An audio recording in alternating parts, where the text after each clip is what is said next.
Magandang umaga po sa bawat isa. So tayo po ay papatuloy sa ating pong pag-aaral, sa ating pong serye ng Christian Holiness. At kung inyo maalala, ating pong mga tinalakay yung standards of holiness. Tingnan natin una na ang pamantayan ng kabanalan ay yung kautusan ng ating Panginoong Diyos o yung tinatawag na Decalogue or Ten Commandments na hanggang sa kasalukuyan, yan po ay binding o may bisa at dapat ay atin pong sinusunod bilang mga manampalataya.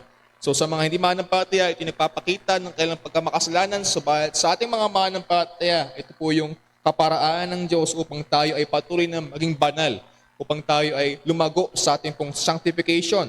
So tingnan po natin yon. And then, tilakin po natin yung isa pang standard ng kabanalan ay yung kingdom ng ating Panginoong Jesucristo. Tilakay natin na ang isang manampalataya nang siya'y iligtas ng ating Panginoong Diyos, yan po ay siya'y ibinilang sa kanyang kaharian.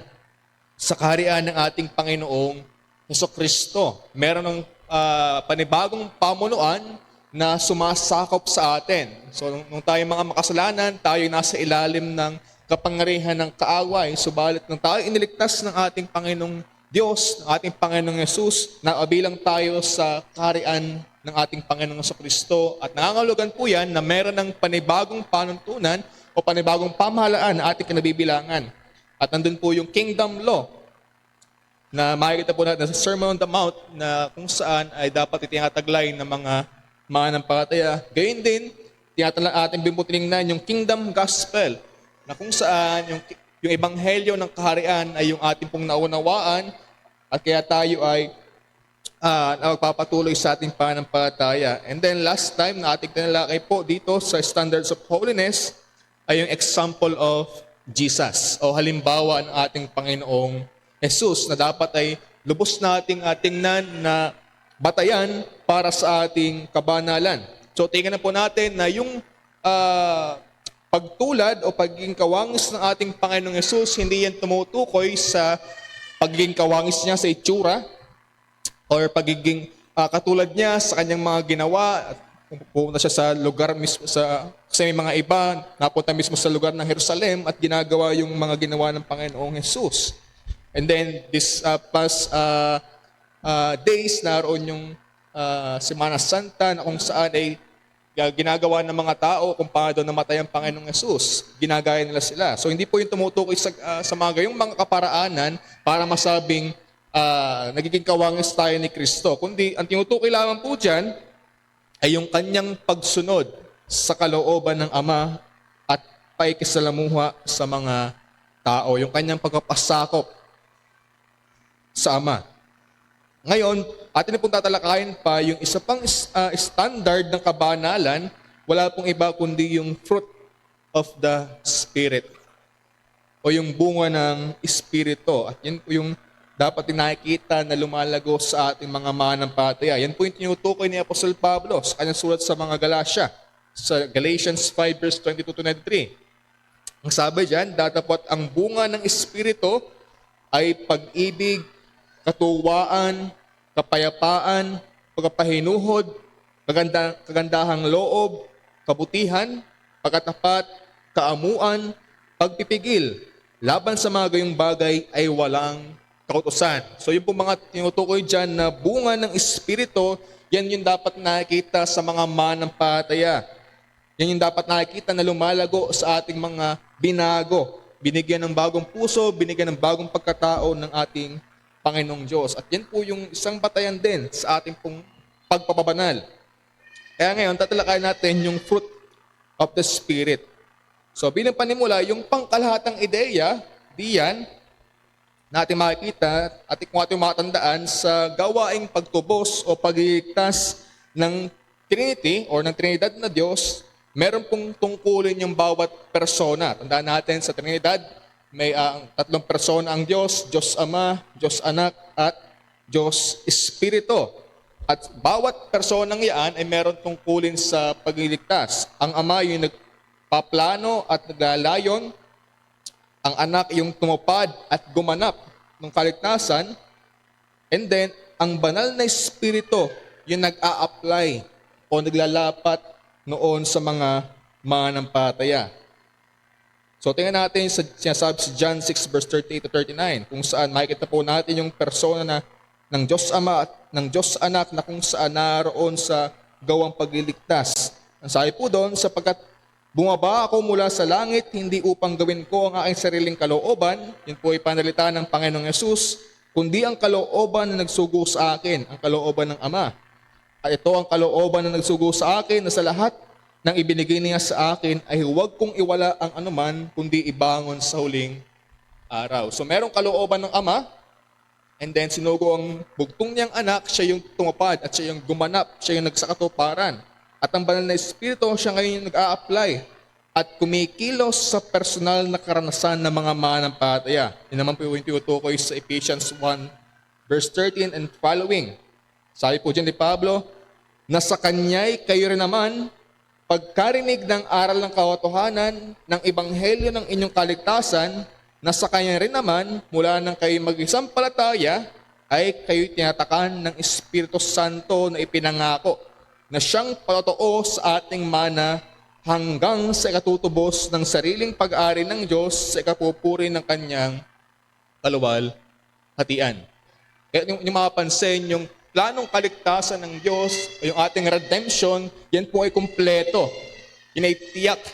Pinlalan ito ng Ama, ito ginanap at sinatuparan ng Diyos Anak at yung Santong Espiritu. Siya yung naglalapat ngayon. Hindi lamang ng pagbabagong puso, kundi sa ating sanctification o pagpapaging banal, on working po ang ating Espiritu Santo, ang ating Diyos Espiritu Santo. So yan po yung roles ng mga person ng Trinidad na dapat nating makita. So yung pangunahing kaisipan ngayon, ang gawain ng banal na Espiritu mula sa outpouring ng Pentecostes, kasi kung yung maalala, ito nabanggit na rin sa pangaral sa serye ng Acts ng ating pastor, naroon na yung bautismo ng Espiritu noon sa Acts ng Pentecostes, yan ay para ilapat yung gawa ni Kristo sa mga makasalanan. I-apply. At sa gayon, luwalhatiin si Kristo. Yun yung nangyari doon sa Acts. Nagpasimula doon sa Acts hanggang sa kasalukuyan. Merong pagkilos ang Santong Espiritu para patuloy na ilapat ang gawa ng ating Panginoong Yesus sa mga mananampalataya. Na ang layunin ay para maluwalhati si Kristo. Kaya naman, kung ating makikita, yung role pala ng Holy Spirit sa buhay ng mga mananampalataya ay tayo ay dalhin sa pagiging kawangis ni Kristo. Tayo ay dalhin sa buhay na nagbibigay luwalhati kay Kristo. Yun yung dapat nating makita sa pagkilos ng banal na Espiritu. Sapagkat sa ating kapanahunan ngayon, marami tayo nakikita na meron silang may mga iglesia o mga tagapagturo na mali nilang pinagtutuunan ng pansin ang Holy Spirit. Naroon kahit merong sa mga Pentecostals, sa mga charismatic, naroon na masyado nilang tinutuon yung kanilang pansin sa banal na Espiritu. Naroon yung pagkapalayas nila ng demonyo, naroon na sila nagulupasay, hinihimatay yung iba, etc. na kung saan, kumbaga, sinisik nila yung pagkilos ng Santong Espiritu sa mga ganong mga kaparaanan. Pero, kung ating makikita sa realidad, hindi naman ito nagdadala sa mga tao papalapit kay Kristo. Wala naman nangyayari. Hanggang doon lamang yung sinasabi nilang mga gawang ganon. Which is, makikita naman natin na yun ay, kumbaga, palabas lamang. Kaya, ano makikita, anumang kinikilalang gawa ng Espiritu na hindi naman naglalapit kay Kristo at nagbibigay kaluwalhatian kay Kristo ay hindi gawa ng banal na Espiritu. Dapat natin makita ang unang gawain ng Espiritu Santo sa pagliligtas sa isang makasalanan ay para kumbinsin siya sa kasalanan. Conviction of sin and then regeneration. Yan yung kumbaga ginagawa ng banal na Espiritu sa buhay ng mga makasalanan. First of all, nandun yung conviction. Kino-convict ang isang makasalanan sa kanyang kasalanan. And then, nandun yung kanyang pagkilos sa puso ng makasalanan para ito ay baguhin, i-regenerate, buhayin, bigyan ng pusong laman. And then, Sa mga mananampalataya, matapos yung pagkaligtas nila, nandun pa rin po ang banal na Espiritu. Ang patuloy na gawain ng banal na Espiritu ay yung pagpapabanal ng mga mananampalataya, yung mga bunga ng biyaya. At yan po yung ating binasa kanina sa verse 22 ng Galatians, yung fruit of the Spirit. So, ating mapansin doon, hindi nung tinukoy na fruits of the Spirit. Fruit lamang po yan, singular, isang bunga.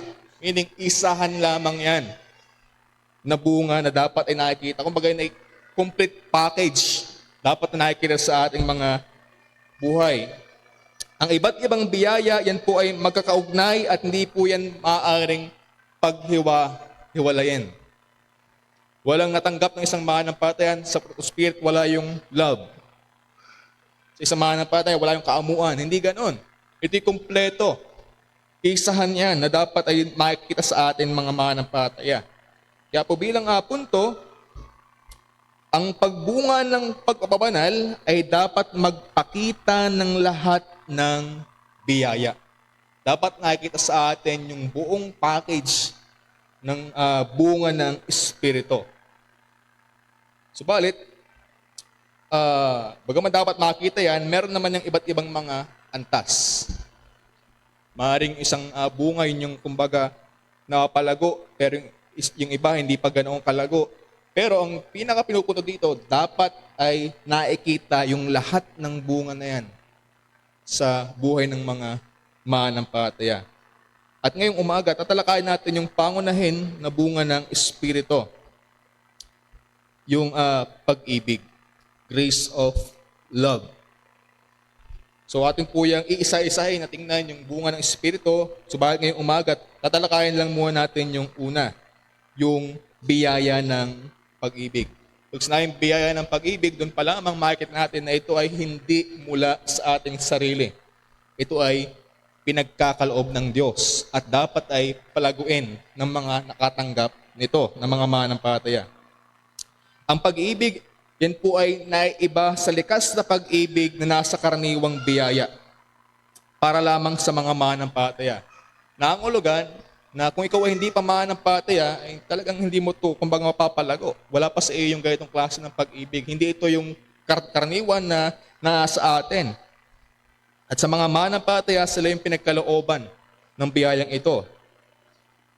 So dapat natin tandaan, ito yung pinakatanyag na paksa sa Biblia, ngunit kadalasang hindi biblikal ang pagkaunawa.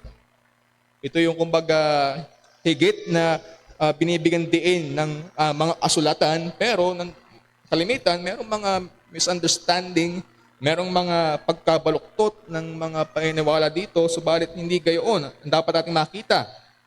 Bilang paglilinaw, ang mapagpalang pag-ibig, yan po ay hindi pangunahing damdamin o sentimental or pag-ibig sa aspeto ng romantiko. Bagaman hindi mali yung mga ganong bagay, ngunit ang dapat nating makita, diyan sa biyaya ng pag-ibig, yan po ay bunga ng Espiritu. So ang ibang anyo ng pag-ibig ay makalupa pero hindi spiritual. Hindi man natin sabing hindi pag-ibig yung ating pagmamahal, for example, sa ating kapamilya, sa ating mahal sa buhay dito sa mundo. Pero hindi yung tinutukoy natin na biyaya ng pag-ibig na kung saan ay pinagkaloob ng Espiritu. Ito ang una sa listahan. Kung ating mapapansin, ang pag-ibig kasi ay siyang motibasyon ng lahat ng Kristiyanong biyaya o tungkulin. Kung yung mapapansin, siya ay yung pinaka nangunguna doon sa biyaya ng pag-ibig. Sapagkat yung pag-ibig po diyan ay binibigyan po ng diin sapagkat yan po yung motibasyon dapat ng lahat ng mga Kristiyanong biyaya o mga tungkulin. At yan po yung pinagpapauna palagi ni Pablo. Gaya po ng sinabi niya sa 1 Corinthians 16 verse 14. Kung saan, ang sabi niya sa iglesia ng Corinto, gawin ninyo sa pag-ibig ang lahat ninyong ginagawa. Di yung sinabing gawin nyo lahat sa kaamuan, gawin nyo lahat sa pagtitiis, etc., kundi sa pag-ibig.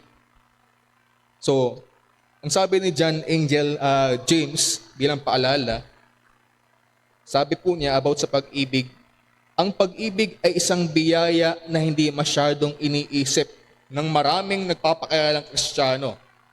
Ngunit ito'y may walang hanggang halaga sa paningin ng Diyos. Ang pag-ibig ang pinakakatangi-tanging katangian ng larawan ni Kristo sa isang taong binago. Ang pag-ibig ang pinakamahalagang bunga ng biyaya. At gayon pa man, ito rin ang bungang tila hindi gaanong pinahahalagahan o pinagsisikapang linangin ng marami sa kanyang mga tagasunod. So sabi po doon, sabi niya, yun daw pag-ibig yung pinakamahalagang bunga ng biyaya. Pero yung biyayang yun yung pinaka-list na nililinang ng mga manampalataya. Huwag namang mangyari sa atin bilang mga manampalataya dito. Marapat atin niilin ng lahat ng bunga ng Espiritu. So tingnan natin, ano ba yung pangkalahatang kahulugan ng pag-ibig na ito, ng biyayang pag-ibig na ito ng Diyos?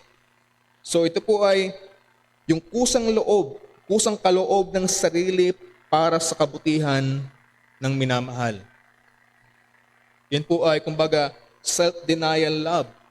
Yun yung pag-ibig na ang iniisip mo ay yung kabutihan ng iyong kapwa o yung good ng pinaglalaan mo ito, ng object ng iyong pag-ibig at walang anuman sa ating sarili. So, yung makikita natin na pag-ibig ng Diyos. Gaya po ng popular na talata, John 3:16. Binanggit doon, for God so loved the world that He gave His only begotten Son, that whosoever believe in Him should not perish but have eternal life. So yung kanyang pag-ibig na yun ay naroon na nasa pagtutok ng ikabubuti ng mga makasalanan.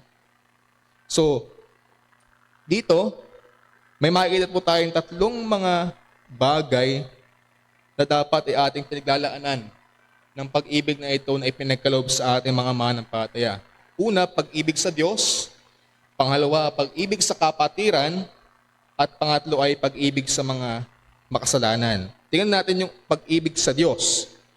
So narin po yung mga talataan at wala tayong time para basahin isa-isa yan.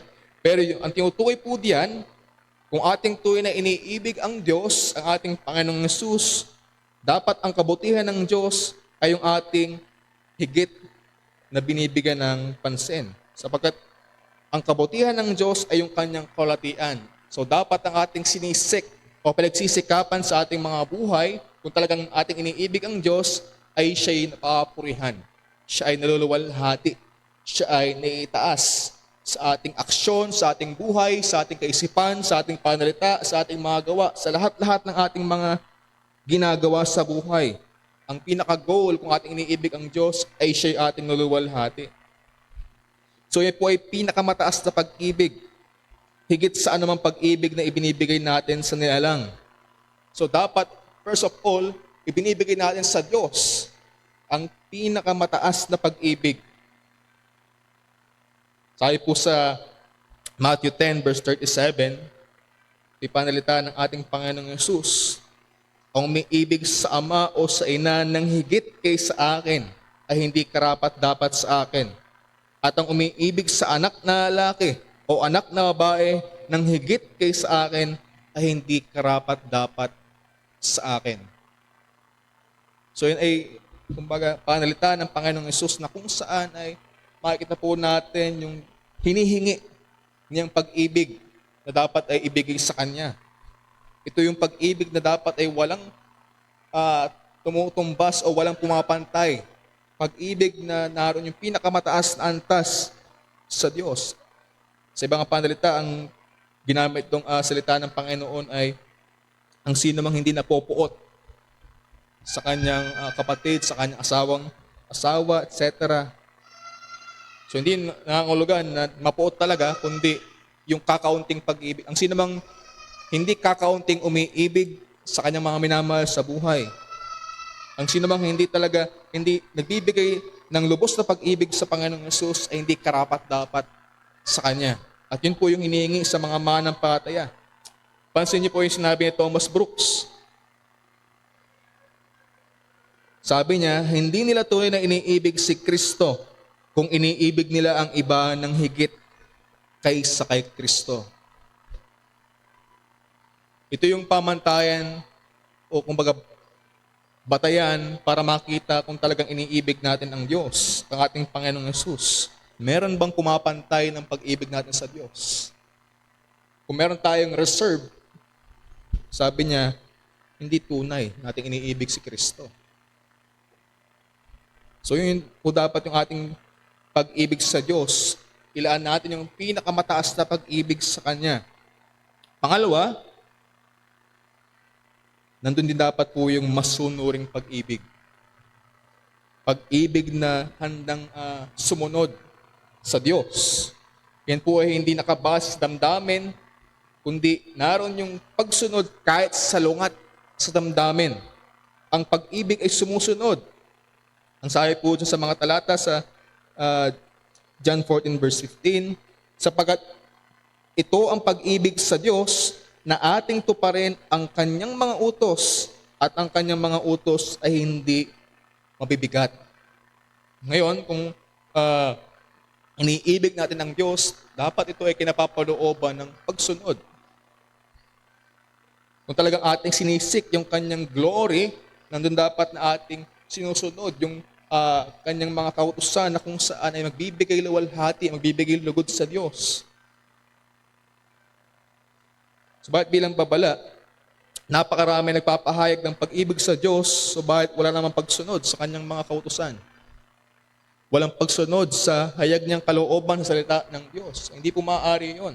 Hindi mo pwedeng sabihin na iniibig mo ang Diyos, pero taliwas ang iyong buhay. Ang iyong buhay ay naroon sa pagkiling sa kasalanan, sa kamunduhan. Pinagpapalit mo ang Diyos sa ibang mga bagay. Imposibleng bagay yon. Kung talagang ating iniibig ang Diyos, naroon na yung ating buhay ay merong pagsunod sa kung ano yung nakakalugod sa Diyos. Kaya bilang punto, ang pagsunod na mula sa pag-ibig ay hindi dahil sa damdamin, kundi yan po ay disiplina at paninindigan. Hindi tayo sumusunod sa Diyos, hindi tayo umiibig sa Diyos at sumusunod sa Kanya dahil lamang nandun yung ating damdamin o kumbaga nasa mood tayo na tayo susunod sa Kanya. Pero pagka tayo ay wala sa ganoong mood para sumunod, hindi tayo susunod. Hindi ganon. Hindi ito nakabatay sa kung ano yung ating nararamdaman. Ang ating pagsunod, whether ayaw natin or sa gusto, narin yung ating patuloy na pagsunod sa Kanya sapagkat yung ating pinaka-goal ay malawalhati ang Diyos. So yun po ay discipline. At yun po dapat yung ating palaguin sa pag-ibig natin sa Diyos. Nandun dapat yung pinakamataas na pag-ibig at dapat nandun din po yung masunuring pag-ibig. So yun po ay when it comes sa ating pag-ibig sa Diyos. Pangalawa, yung pag-ibig natin sa kapatid o pag-ibig natin sa kapatiran. Ngayon, paano natin iibigin yung ating kapatiran? Ano yung ating magiging goal? So, dapat natin makita ano ba yung kabutihan, ano ba yung ikakabuti ng ating kapatid sa pananampalataya. Wala pong iba kundi yung kanilang kabanalan. Yung kanilang paglago, yung kanilang paglakad ng matuwid sa harapan ng Diyos. Yun yung kanilang kabutihan. At dapat nating ginogol sa ating pag-ibig sa ating kapatid ay siya ating isik na siya ay lumago sa kabanalan. Kaya't meron tatlong bagay dito na dapat nating makita. Kung ating talagang sinisik yung kabutihan ng ating kapatid, dapat nangyayari ang mga bagay na to. Una, dapat merong pagsaway sa nagkakasala. Meron dapat pag-confront. Ito isang pagsubok ng Kristiyanong pag-ibig. Yes, tama po. Yung pag-confront o pag-rebuke sa isang kapatid, yan po ay demonstrasyon ng ating pag-ibig sa kanila. Kasi ang ating sinisik na kabutihan nila ay yung kanilang sanctification, yung kanilang holiness. Yun yung mahalaga sa kanila at yun yung dapat nating isik sa kanila na kabutihan. Sabi po sa Kawikaan 27 verse 5, maigi ang saway na hayag kaysa pag-ibig na nagkukubli. Dapat ang mga sugat ng kaibigan, ngunit ang mga halik ng kaaway ay malabis. So ito yung isang pagsubok sa atin, pero ito yun po yung tunay na pagpapakita ng ating pag-ibig. At bilang babala, madaling mapagkamalang pag-ibig ang pagwawalang bahala sa kasalanan ng kapatid. Ito yung madalas na nangyayari. Nakikita natin yung ating kapatid, merong pagkakasala, pero dumating sa punto na nagsasawalang kibo tayo. And then titigan natin yon na pagpapakita ng pag-ibig sa kanila. Which is, yun po ay opposite. Kapag nakikita natin yung ating kapatid na nagkakasala, yung kanyang kaluluwa ay humahantong sa pagbagsak sa kasalanan, sa kasiraan, ang magsawalang kibo ay hindi pag-ibig, kundi pagkapuot sa kanila. Sapagkat hindi natin sinisik yung kanilang ikabubuti, which is yung kanilang kabanalan. Yung pag-ibig na yun ay tinatawag na huwad na pag-ibig, hindi totoo na pag-ibig. Ang sabi ni ang bilang punto, kahit makikita natin na ang Kristiyanong pag-ibig ay hinahanap ang kabutihan sa pamamagitan ng pagpigil sa kasiraan ng kasalanan. Sabi po ni John MacArthur, ang hindi pagsaway sa kasalanan ay isang anyo ng pagkapuot, hindi ng pag-ibig. Ang pagtangging balaan ng isang tao tungkol sa kanyang kasalanan ay kasing labag ng pagtangging bigyan siya ng babala tungkol sa isang malubhang sakit na maaaring taglay niya. Ang isang taong hindi nagsasabi ng babala sa kanyang kaibigan tungkol sa kasalanan nito ay hindi maaaring magpanggap na pag-ibig ang kanyang motibo. So yun yung paalala sa atin. Kung meron tayo nakikita ng kasalanan, kung talagang ating minimiti yung kabutihan ng ating kapatid, dapat mayroon pong pagsaway sa kasalanan. Hindi ito madaling bagay, pero yun po yung dapat natin gawin kung talagang iniibig natin ang ating kapatid. Pangalawa, nandun din po dapat yung pagpapanumbalik sa bumagsak. So halos ito po ay magkakaugnay. So, dapat nandun po yung pagpapanumbalik o restoration ng bumagsak sa kasalanan. So, kasunod po ng pagsaway o disiplina, yan ay kinakailangan. Ang sabi ng Galatians 6 verse 1, mga kapatid, kung ang sino man ay nasumpungan sa anumang pagsuway, kayong sa mga espiritu ay inyong papanumbalikin ang gayon sa espiritu ng kainhinan, na iyong pagwariin ang iyong sarili, baka ikaw naman ay matukso. So meron po dong dapat na tungkulin ang mga manampalataya matapos yung pagsaway. Dapat din natin maging motivasyon ng pagsaway ay yung pagpapanumbalik nila. Hindi lamang para ipakilala yung kanilang kasalanan or maging fault finder tayo, kundi ang ating maging goal ay ma-restore sila, bumangon sila. Patuloy silang magsikap, bumalik sa track ng kanilang pagsulong sa kabanalan. Kahit nandun yung babala sa atin, gaya ng sabi ni C.S. Lewis, everyone says everyone must forgive until he has to forgive. Sabi doon, sinasabi ko ng karamihan na ikaw ay maaari magpatawad kapag ikaw ay maaari na magpatawad.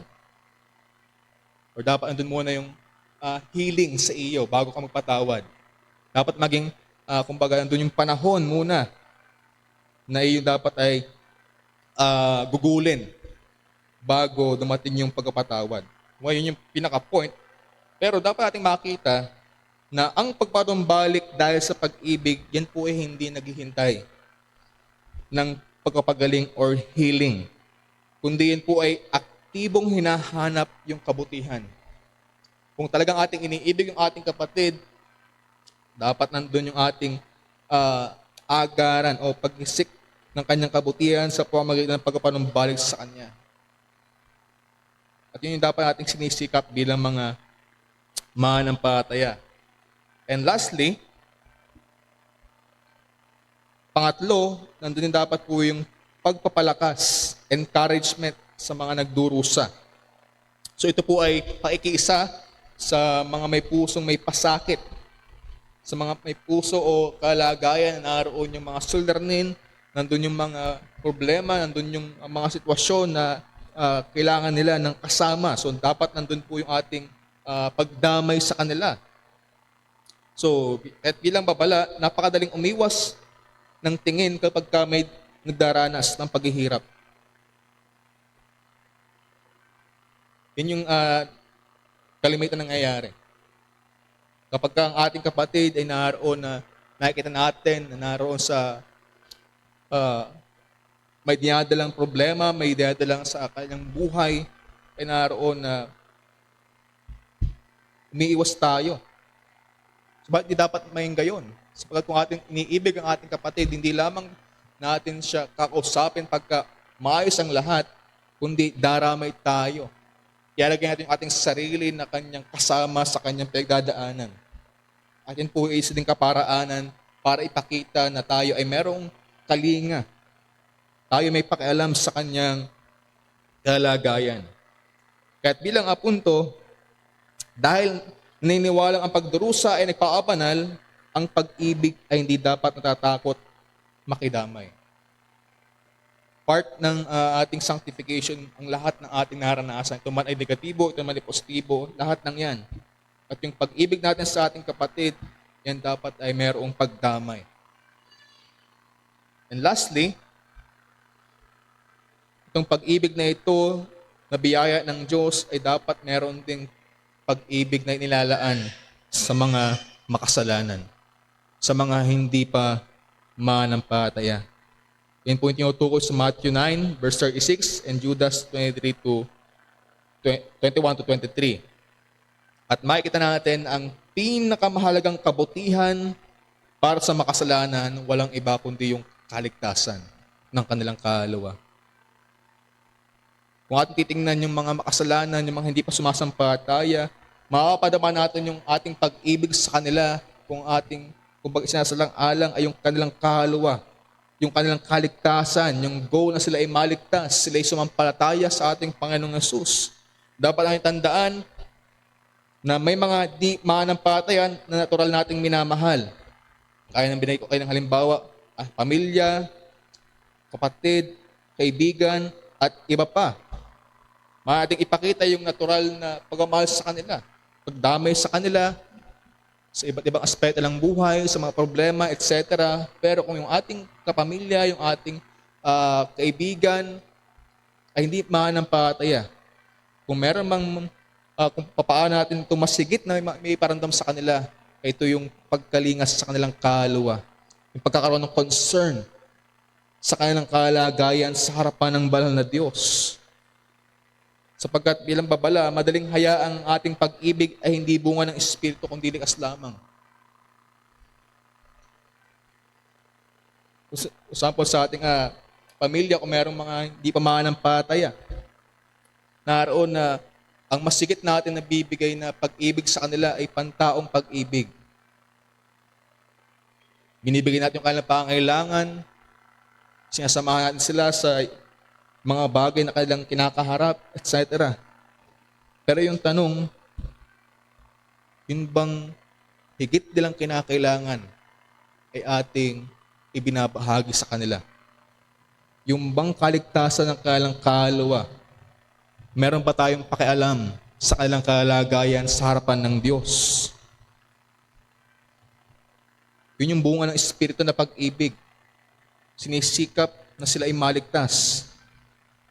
At bilang apunto, ang Kristiyanong pag-ibig sa mga hindi manampalataya ay nakikita ang kanilang kalagayang espiritual at hinahangad ang kanilang kaligtasan.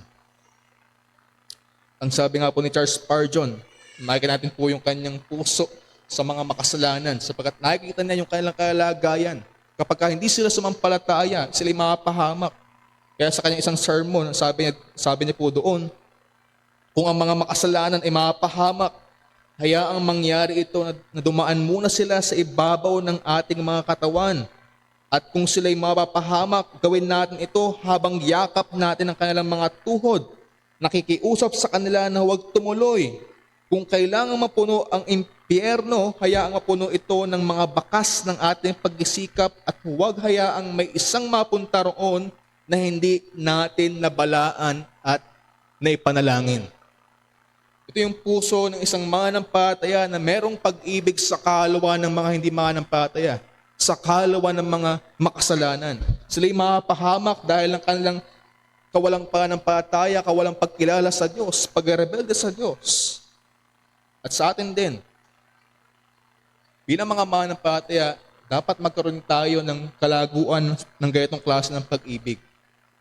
Kaya tayo nag-evangelize, kaya tayo nagbabahagi. Dahil ito po yung realidad sa kanila. Nandun yung kanilang kaloy mapahamak. Kaya dapat ating pagsikapan na sila ay mapahaginan ng Ebanghelyo. Ito yung pagkapakita ng ating pag-ibig sa Kanya. So yan po yung tatlong klase ng pag-ibig na dapat ay ating pinapalago sa ating mga buhay. Pag-ibig sa Diyos, dapat nandun yung pinakamataas na paglalaan sa Kanya. Merong masunuring pag-ibig sa Kanya. Pag-ibig natin sa kapatid, ating sinisik yung Kanyang kabutihan sa pamagitan ng pagiging concern sa Kanyang kabanalan, sa Kanyang paglakad ng matuwid sa harapan ng Diyos. At panghuli yung pag-ibig natin sa makasalanan, sa pagmamalay sa kanilang kalagayan sa harapan ng Diyos. Kaya't bilang hamon, panghuling hamon sa atin sa isang mundong puno ng puot, hayaan natin magningning ang Kristiyanong pag-ibig bilang totoo. Kung ang sanlibutan man o kung ang mundo man ay naroon na lumalago sa kapuotan, tayong mga Kristiyano ay asin at ilaw na dapat ay magningning sa kanila sa pamamagitan ng pagpapakita at paglalaan ng pag-ibig na ipinakita sa atin ng Diyos, ng pag-ibig na ipinagkaloob sa atin ng Diyos sa ating mga buhay. So, doon pong tatapos yung ating pong lesson. So, yan po yung unang bunga ng Espiritu, ng pag-ibig. So, sa mga susunod po, patalakayan pa natin yung ibang mga bunga ng Espiritu. So, yun po. So, dadako po tayo kung meron po kayong mga katanungan or clarification, comments, ay maaari po kayong magtanong. May tanong ako, bro.